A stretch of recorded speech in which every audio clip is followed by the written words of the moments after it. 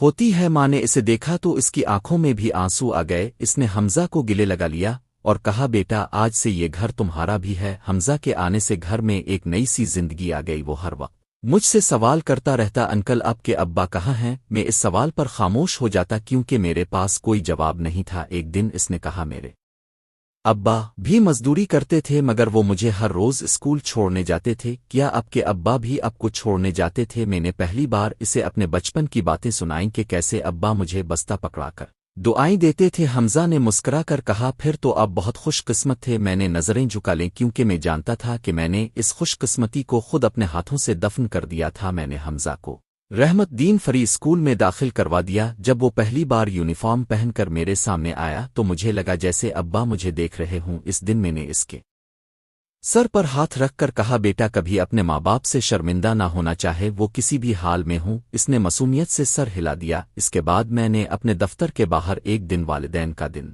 منانے کا اعلان کیا۔ میں نے شہر بھر کے لوگوں کو بلایا اور کہا کہ جو اپنے ماں باپ کے ساتھ آئیں گے انہیں خصوصی عزت دی جائے گی۔ وہ دن میرے لیے سب سے مشکل دن تھا کیونکہ سب اپنے والدین کے ساتھ آئے اور میں اکیلا کھڑا تھا، مگر میں نے اسٹیج پر جا کر اپنی کہانی سنائی اور کہا کہ میں آج جو بھی ہوں اپنے باپ کی بدولت ہوں، مگر میں نے اسی باپ کو اس کے پرانے کپڑوں کی وجہ سے دھتکار دیا تھا۔ پورا حال خاموش ہو گیا، لوگ رو رہے تھے اور میں پہلی بار اپنے گناہ کا اعتراف سب کے سامنے کر رہا تھا۔ اس دن اسٹیج پر کھڑے ہو کر جب میں نے اپنے باپ کی کہانی سنائی تو مجھے لگا جیسے برسوں کا بوجھ میرے سینے سے اتر رہا ہو۔ میں نے لوگوں کو بتایا کہ میرا باپ رحمت دین سموسے بیچتا تھا اور میں اس کا بیٹا ہو کر ایک دن اسے بھکاری کہہ بیٹھا تھا۔ حال میں سناٹا چھا گیا، کچھ لوگ سر جھکائے بیٹھے تھے، کچھ کی آنکھوں میں آنسو تھے اور میں خود بھی رو رہا تھا۔ میں نے کہا اگر آپ کے ماں باپ زندہ ہیں تو خدا کے لیے ان کی قدر کریں کیونکہ جب وہ چلے جاتے ہیں تو صرف تصویریں رہ جاتی ہیں اور پچھتاوا۔